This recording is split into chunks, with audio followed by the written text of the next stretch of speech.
Selamat malam, El. Halo malam Kak. Ya, silakan cantik. Ini aku berdebat sama cowokku. Loh, kenapa kamu berdebat? Hah? Kebetulan kami pacaran berbeda agama. Aduh, gimana kamu cantik? Kamu Kristen? Iya. Oke, kalau kamu Kristen katakan dengan sungguh-sungguh. Ikuti saya. Aku percaya Yesus Kristus adalah Tuhanku dan Allahku, Yesus Kristus adalah Tuhanku dan Allahku, serta juru selamatku. Ku cinta Tuhan Yesus selama-lamanya. Amin. Jadi, Haleluya. Jadi ini temanku, cowokku bertanya kan, dia ngomong kayak gini Kak. Nanti di penghakiman itu tuh bakalan kembali ke apa kamu bilang tadi, Nabi Muhammad gitu katanya. Gimana sih, aku nggak paham. Kalau di hari kiamat itu ya, itu Nabi Isa itu adalah Yesus Kristus itu datang ke dunia. Gitu. Sih aku soalnya agamanya, maksudnya aku pendalaman tentang Alkitabnya belum terlalu ini gitu. Oke. Bisa ngejelasin. Ya, mungkin cowoknya di sini. Itu sama Allah itu apa? Oke, jadi karena mumpung di situ ada cowoknya, kita di sini memang hadir sebagai apologet untuk meluruskan ya tuduhan-tuduhan terhadap Tuhan Yesus. Karena Tuhan Yesus bukanlah Nabi Isa. Mohon maaf, Tuhan Yesus tidak akan pernah datang ke dunia untuk membunuh babi dan mematahkan salib. Mohon maaf sekali lagi, Tuhan Yesus tidak akan melakukan pekerjaan seperti itu ya. Tanpa Tuhan Yesus pun ya babi sudah tersembelih oleh orang Kristen ya. Kemudian juga salib itu bukan justru Tuhan Yesus itu datang untuk sebagai hakim adil. Karena pekerjaan sebagai hakim adil itu hanya boleh dilakukan oleh Allah yang Maha Kuasa ya.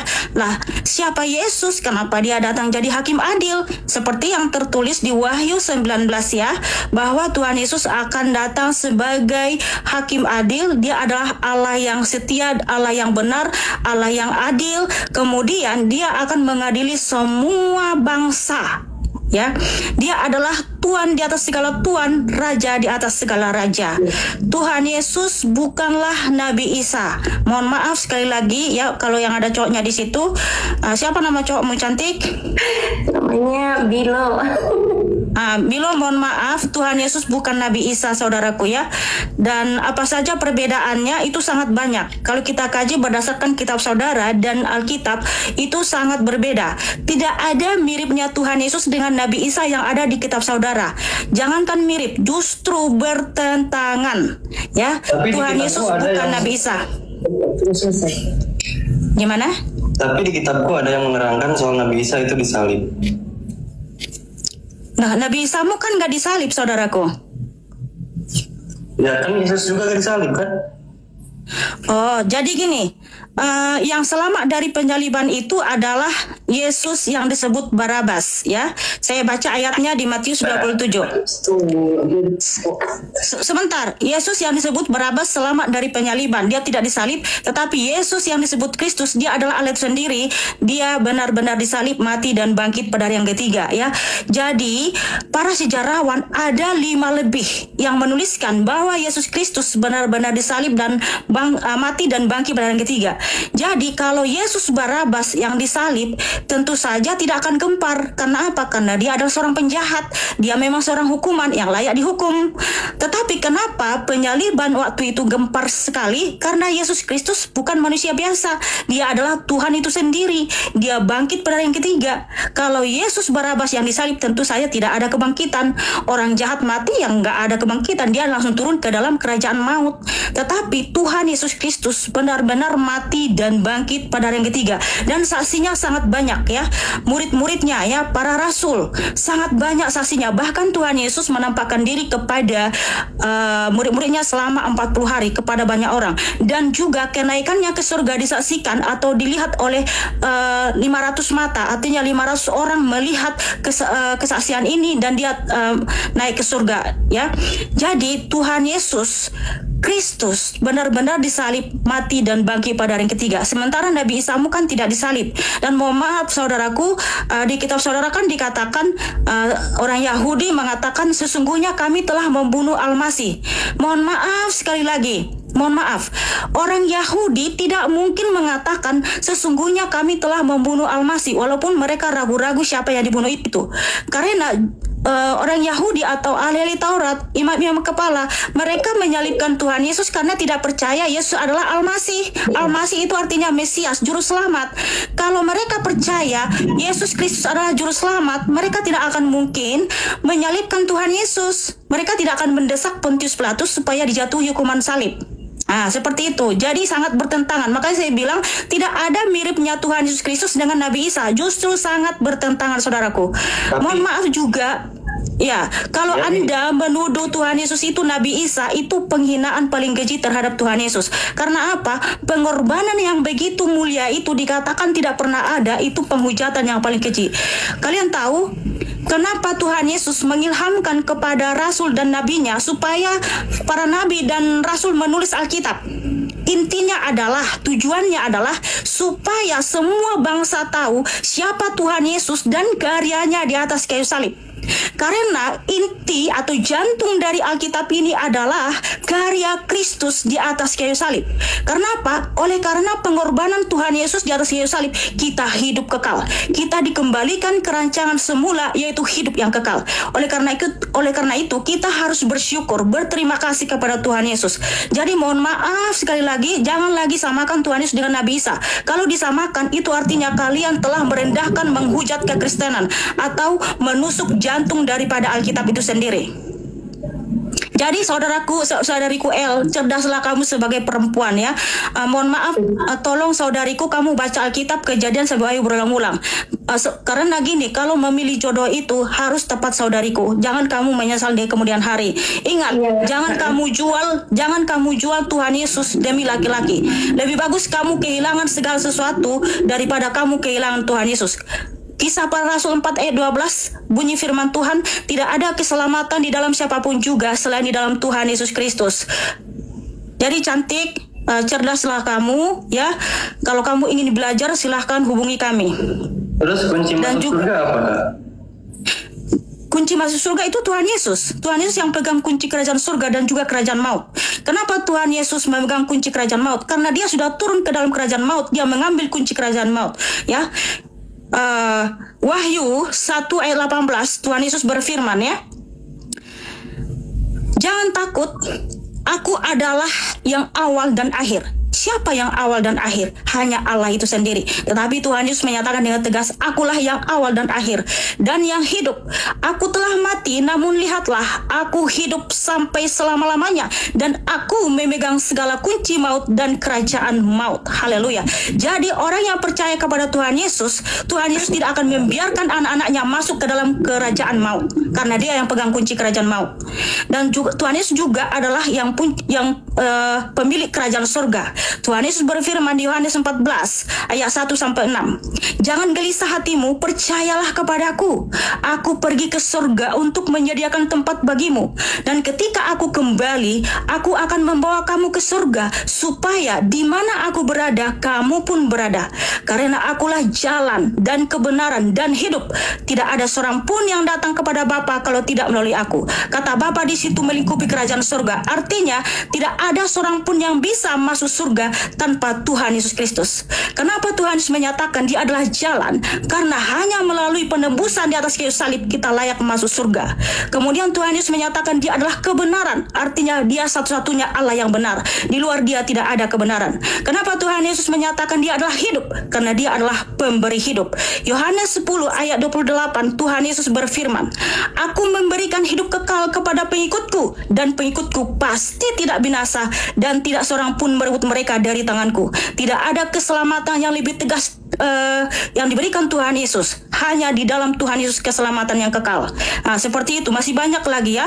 Tuhan Yesus itu selalu menyatakan, baca Alkitab cantik, barang siapa percaya kepadaku, ia akan memiliki hidup kekal. Ya, Tuhan Yesus tidak pernah menyuruh sembahlah Allah lain. Masih ada Allah di atasku. Enggak pernah ada Tuhan Yesus menyatakan seperti itu. Tetapi Tuhan Yesus menyatakan di Yohanes 8 ayat 24, kalau kamu tidak percaya bahwa akulah Allah, kamu akan mati dalam dosa-dosamu.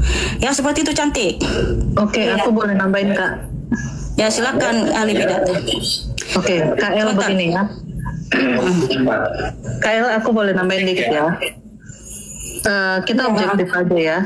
Pacar kamu dari sebelah ya, dari Islam. Iya. Oke. Gini, buat kita memiliki standar untuk menyatakan seseorang itu nabi dan atau bukan seorang nabi. Standarnya di mana? Dari Torah. Nah, standar itu bisa kita lihat begini. Aturan dari Torah, ya, dikatakan seorang nabi itu dikatakan nabi, ya, jika dia dikatakan kados atau kudus. Nah, standarnya kudus itu seperti apa? Ciri-cirinya ya, beberapa ciri-cirinya. Tidak boleh bercerai. Itu pertama. Kedua, tidak boleh mengambil mantan istri orang. Apalagi itu adalah istrinya dari mantan anak atau anak mantu. Itu tidak boleh. Ketiga, ya, dia haruslah bersunat. Tidak ada yang dikatakan manusia ada sunat dari lahir. Kalau ada dikatakan manusia sunat dari lahir atau sudah tersunat dari lahir, itu namanya cacat. Sudah? Lalu yang keempat, ya, dia bukanlah seorang bangsa-bangsa. Ya. Nah, artinya apa? Dia harus keturunan dari Abraham. Nah, sekarang permasalahannya, apakah orang yang kita sebut ini nabi bukanlah orang yang cacat, ataukah dia sudah pernah melakukan cerai, ataukah dia sudah melakukan cerai atau mengambil istri orang lain? Nah, itu menjadi pertanyaan buat kamu. Silakan kamu renungkan sendiri, ya. Untuk standar menjadi nabi ini udah ada, standarnya, halakahnya udah ada. Iya, lebih bagus nanti baca Alkitab saja cantik, karena standar untuk jadi nabi itu ada tertulis jelas di dalam Alkitab ya. Di situ dia tidak boleh memiliki banyak istri, kemudian juga dia tidak boleh tamak ya, dia tidak boleh bertanya tentang kemana ya, saya lupa ayatnya, itu ada standarnya itu di dalam Alkitab. Dan juga Tuhan Yesus Kristus itu ya, dia memilih nabi itu secara langsung, tidak pernah sembunyi-sembunyi, tidak pernah melalui perantara. Tuhan Yesus berfirman ya, prainkarnasi. Kalau dia memilih nabi, dia berbicara langsung. Makanya para nabi itu selalu berbicara dengan Tuhan Yesus ya. Jadi Yohanes 8 ayat 24 tadi kan cowoknya bilang Yohanes berapa tadi? Yohanes 8 ayat 24. Kalau dibaca Yohanes 8 ayat 24 itu ya, di situ Yohanes 8 ayat 24. Yohanes 8 ayat 24 ya, di sini kan ada tertulis, karena itu tadi aku berkata kepadamu bahwa kamu akan mati dalam dosamu, sebab jikalau kamu tidak percaya bahwa akulah dia di situ merujuk ke Yod Hevave ya, Adonai ya, Elohim ya, Allah. Jadi kalau kamu tidak percaya bahwa akulah Allah, kamu akan mati dalam dosamu. Itu firman Tuhan Yesus Kristus. Iya, enggak, di sini kan kerajaan Allah adalah roh. Kamu salah ayat. Yohanes 8. Yohanes 8 ayat 24. Yohanes 8 ayat 24. Akulah dia di situ, dalam bahasa Yunaninya adalah ya dia di situ ego eimi ya. Ego eimi itu eyeh aseh eyeh. Nah, orang Israel tahu siapa eyeh aseh eyeh. Eyeh aseh eyeh itu adalah Yotevave atau Allah itu sendiri, Elohim itu sendiri. Jadi kenapa Tuhan Yesus menyatakan kalau kamu tidak percaya kepadaku, kamu akan mati dalam dosa-dosamu. Karena apa? Hanya Allah itu sendirilah yang bisa membereskan segala dosa-dosa kita. Gitu Cantik. Nah, mohon maaf Cantik, mungkin kamu harus banyak belajar Alkitab lah ya. Lagian juga kamu jangan inilah gimana ya saya bilang. Tapi kiranya Tuhan Yesus menuntun kamu lah Cantik. Aduh. Itu kan disebutnya Allah, Kak. Itu kan disebut Allah, tapi kenapa dipercayainya Tuhan Yesus, sedangkan itu jelas-jelas Allah yang tunggal di situ. Ya, Yesus itu adalah Allah itu sendiri. Yesus itu adalah Allah itu sendiri, brother. Iya, beda. Itu ya Allah, bukan Nabi Isa gitu kan Kak, maksudnya kan tadi. Betul, Tuhan Yesus bukan Nabi Isa yang tercatat dalam kitab saudara. Kan tadi sudah saya katakan, sudah saya jelaskan sama saudara. Iya Kak, makanya selalu ditanya sama aku, kalian Tuhannya kok banyak banget? Yesus dibilang Tuhan. Tuhan itu kan Allah, kenapa dibilang Tuhan lagi Yesusnya gitu? Terus aku bilang, kamu tanya aja sama yang lebih paham, kata aku memang. Berarti Allah itu Ya mungkin bentar. Ya tadi Kak Maria, bentar Joseph. Kak Maria, silakan Kak Maria. Oh Kak Maria. Allah itu punya dua nama. Oke, gini, pacarnya KL, saya nggak tahu namanya kamu siapa ya, jadi saya bilangnya pacarnya KL ya. Iya. Yesua adalah Bapa itu sendiri atau Elohim itu sendiri. Nah, karena apa? Karena apa? Di dalam Kolose 1 ayat 19, karena seluruh kepenuhan Elohim berkenan diam di dalam Dia. Artinya apa? Yesua adalah Elohim sendiri. Nah, di dalam Filipi 2 ayat 6 dan 7 dikatakan Elohim merendahkan diri ya untuk datang ke dunia, karena dengan segala kemuliaannya dunia akan hancur sehingga dia harus berzimzum atau mengosongkan diri. Nah, ini ada di dalam Zohar ditulisnya, di mana Elohim merendahkan dirinya untuk datang ke dalam dunia, di mana ditulis di Nefes Hakaim gerbang 3 ayat 7 sampai bab 7 ayat 2 dikatakan bahwa Elohim berzimzum atau mengosongkan diri, atau dia merendahkan dirinya untuk datang ke dunia dan mengambil rupa anak manusia. Nah, di mana lagi kita bisa mengenal Yesua itu ada dalam Perjanjian Lama? Kita bisa buka di Kejadian 1 ayat 26 dan 27. Dikatakan apa? Marilah kita jadikan manusia serupa dan segambar dengan kita. Di sana dikatakan gambar, panim. Gambar, teks aslinya adalah panim. Atau bisa dikatakan sarhapanim. Atau pangeran wajah. Makanya dalam doa Rosh Hashanah dikatakan apa? Yesua sarhapanim, Yesua sang pangeran wajah. Karena apa? Karena Elohim yang tak terlihat kita lihat di dalam Yesua. Karena Yesua adalah Bapa yang merendahkan diri agar kita dapat melihat Dia yang adalah kudus. Gitu Kak El. Ya, jadi bukan Tuhannya banyak, tapi Tuhan datang ke dalam dunia merendahkan diri agar kita manusia dapat mengenal Dia dan melihat Dia dalam segala kasih-Nya, dalam segala kemuliaan-Nya. Begitu. Silakan kalau ada yang mau ditanya lagi. Iya, saran saya. Gimana ya? Katanya tadi gini juga. Berarti Allah itu punya dua nama. Kan kalian bilang Yesus adalah Allah, bukan Nabi Isa. Sementara kan berarti ada dua nama, Yesus dan Allah gitu. Allah itu bukan nama. Allah itu bukan nama, Cantik. Coba KL ya, saya tidak mau mengomentari agama pacarnya KL dan juga tentang hubungan KL itu kehendak bebasnya dari KL sendiri. Nah, yang saya mau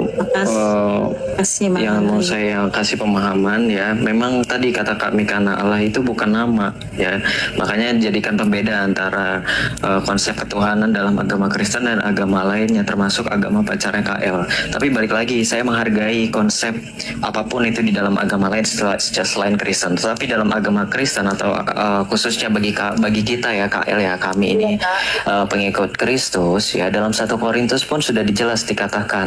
1 Korintus pasal 8 ayat 6 ini adalah ayat yang juga ayat punggawa untuk menyatakan ketuhanan di dalam kekristenan itu seperti apa ya. Namun bagi kita hanya ada satu Allah saja, yaitu Bapa, yang daripadanya berasal segala sesuatu dan yang untuk Dia kita hidup, dan satu Tuhan saja, yaitu Yesus Kristus, yang olehnya segala sesuatu telah dijadikan dan yang karena Dia kita hidup. Ya, jadi berdasarkan ayat ini ya sudah jelas, dan juga ayat-ayat lain ada Kak. Cuman saya hanya kasih satu ayat ini karena saya rasa itu sudah menjawab pertanyaan mengenai dari pertanyaannya pacarnya KL. Kok bisa Yesus disebut sebagai Allah ya? Perlu dipahami, ketika Allah berinkarnasi menjadi manusia, yaitu dalam rupa Yesus, dalam 1 Yohanes pasal 14, dalam Yohanes pasal 1 ayat 14 dikatakan firman itu telah menjadi daging dan tinggal di antara kita. Ya, firman itu telah menjadi manusia, menjadi daging.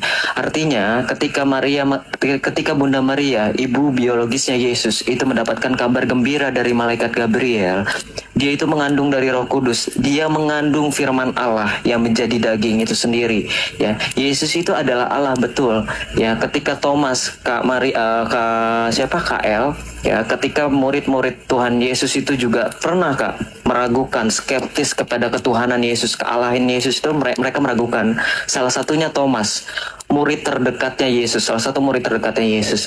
Lalu Thomas mengatakan kepada Yesus, ya Tuhanku dan Allahku. Dia memberikan penyembahan itu kepada Yesus pada saat dia ditampakkan oleh Yesus ketika dia menyucukkan jarinya ke dalam luka-luka Yesus. Artinya apa? Yesus itu adalah sungguh Allah, sungguh manusia juga Kak El ya. Jadi pemahaman secara teologis akan sangat berbeda ya, karena di dalam agama lain atau khususnya agamanya pacarnya KL ini, bahwa Allah itu tidak serupa dengan makhluk ya. Kami hormati Kak Mikana dan teman-teman apologit lainnya hormati, tetapi tolong ketika kami sudah memberikan jawaban mengenai konsep ketuhanan kami, mengenai Allah kami dalam agama Kristen ya, itu yang harusnya diterima. Karena apa ya, sampai kapanpun pun kalau mau disamakan itu nggak bakal sama Kak ya, seperti itu ya. Jadi saran saya, kalau dalam hubungan pacaran atau apapun itu, tolong jangan diperdebatkan lagi masalah ranah teologi atau agama ya, karena dalam pacaran itu sesungguhnya sudah ada konsekuensi atau risiko yang harus ditanggung oleh kedua belah pihak ya. Menurut saya akan sangat childish atau kekanak-kanakan kalau terus-terusan berdebat tentang agama seperti itu. Iya, El. Ya, silakan El. Kali lagi Kak. Gimana saudaraku? Mohon maaf ya untuk pertanyaan ini, untuk terakhir juga ya Kak. Yesus itu dapat firman, dan firman itu dari siapa? Dan sedangkan Nabi Musa juga itu dapat firman, dan firman itu dari siapa? Itu hampir sama, miripnya sama kisah Yesus. Di mana Yesus dapat firman? Dari tadi ya, sama kakak ahli bidat juga tadi dia bilang kayak gitu, saya dengarnya. Kak Maria? Kak ahli bidat? Gimana? Katanya tadi Kak ahli bidat bilang Yesus dapat firman. Mana ada Yesus dapat firman? Saya nggak pernah bilang itu dapat firman. Itu gimana? Itu coba baca lagi ke ahli bidat tadi yang tadi bilang. Yang mana? Saya mau bacakan yang mana? Saya nggak pernah bilang Yesua mendapat firman. Bang Joseph, sorry Kak. Saya juga nggak bilang Yesus mendapat. Nggak ada. Coba bilang ayat tadi yang Kak Joseph bilang. Yohanes pasal 1 ayat 14. Firman itu telah menjadi manusia. Itu kan maksudmu atau gimana? Bukan, yang satunya lagi.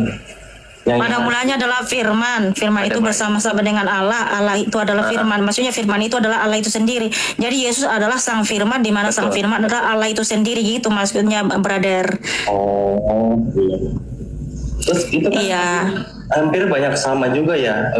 Kalau Yesus itu berdialog sama Allah sendiri gitu kan, dan Nabi Musa juga itu bisa berdialog sama Allah sendiri. Kalau saya maaf ya, Sama Allah yang mana? Yesus nggak berdialog sama Allah. mohon maaf ya, untuk sementara ini saya nggak membedakan atau gimana. Kalau beda paham ya udah beda ya gitu kan. Tapi saya ini bertanya gitu Kak. Jadi kan Iya. di situ kan yang Jadi gini, saudaraku, Ya. bukan yang berfirman itu adalah Tuhan Yesus Kristus. Ya, memang dalam Alkitab itu semua ditulis firman. Ya, itulah karena keterbatasan bahasa. Sesungguhnya kalau yang di Yohanes 1 ayat 1 di situ kata firman adalah logos. Ya, logos adalah kemahakuasaan Allah itu sendiri. Sedangkan di ayat-ayat lain ada juga ditertulis firman, tapi bukan logos. Ada legei, eipen, ya, remata. Sebab eipen itu perkataan gitu ya, mengucapkan gitu. Remata itu kehendak gitu ya. Kemudian juga kalau logos itu kemahakuasaan. Jadi nggak boleh disamakan semua, saudaraku. Oke. Gimana Kak Jawab Maria ya. mau ngomong? Nah, silakan. Oke, saya jelasin mengenai logos ya, atau firman dafar di dalam Yohanes 1 ayat 1. Kita buka dari teks aslinya. Ntar aku besarin dulu Kak ya. Saya besarin dulu Kak. Oke.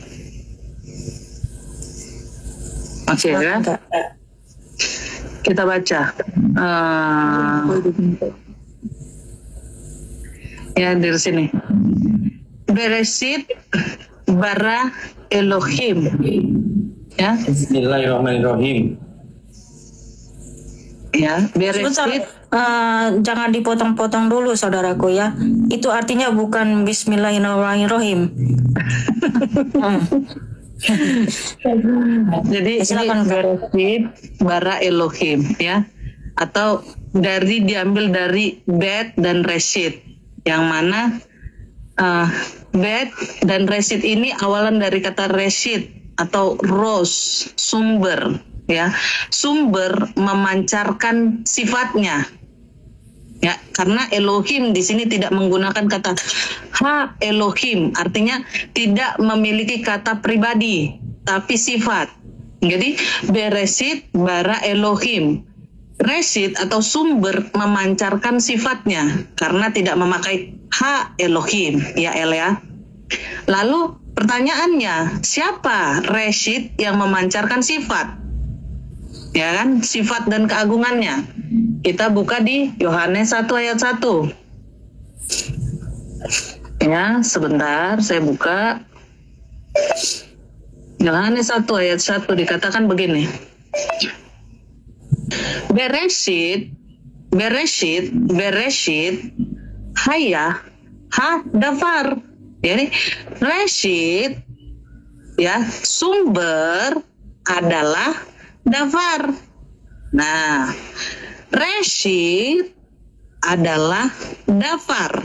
Nah, pertanyaannya, sifatnya yang mana? Nah, sebentar, saya buka sifatnya. Ya. Sebentar ya. Ini sifatnya. Dia memancarkan sifatnya. Yang mana sifatnya adalah kemuliaannya atau keter kemuliaannya. Ya. Memancarkan sifat kemuliaan. Lalu sifat apa lagi? Hokmah, Bapa, kasihnya. Lalu apa lagi? Ruach HaKodes atau Roh Kudus atau Binah atau dikatakan adil. Dia maha mulia, ya.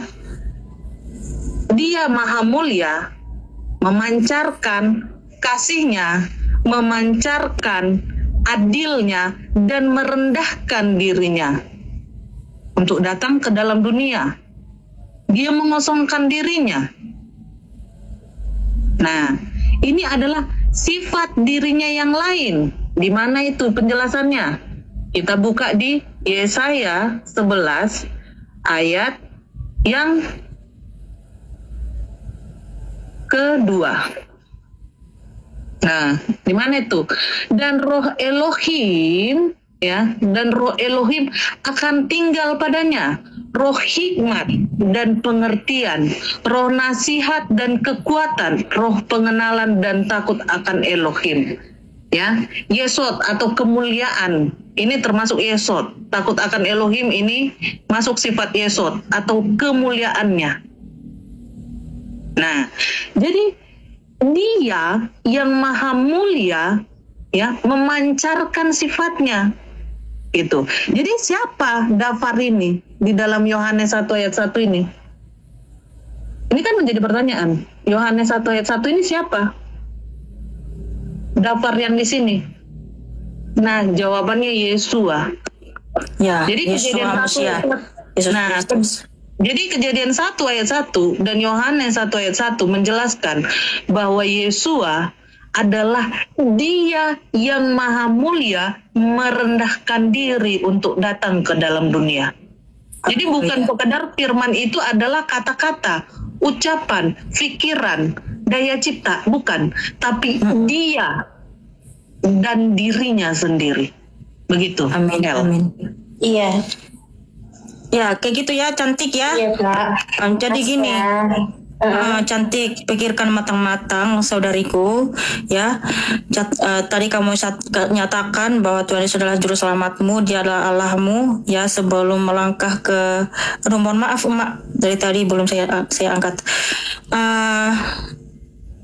Mohon difikirkanlah, berdoalah kamu, cantik ya. Jangan salah melangkah. Aku bersyukur sih ketemu live kakak ini. Soalnya selama ini kalau ditanya-tanya aku nggak bisa jawab. Memang takut salah. Terus karena aku juga pemahamannya belum terlalu mendalam gitu. Jadi aku bilang, kamu aku ketemuin aja deh ke pendeta. Biar tanya ke pendeta aja langsung. Atau yang lebih ahli, kata aku gitu Kak. Karena aku nggak ini gitu. Nggak terlalu takut salah gitu. Secara mendalamnya kayak gini. Ya, besok nanya lagi ya, biar kita gantian sama yang lain. Makasih ya, Ya, Kak. untuk sesi ini cukup dulu. Besok lagi kalau ada mau ditanyakan cantik, silakan naik besok ya. Makasih Ingat semuanya, saudariku, Kak. jangan lupa baca Alkitab.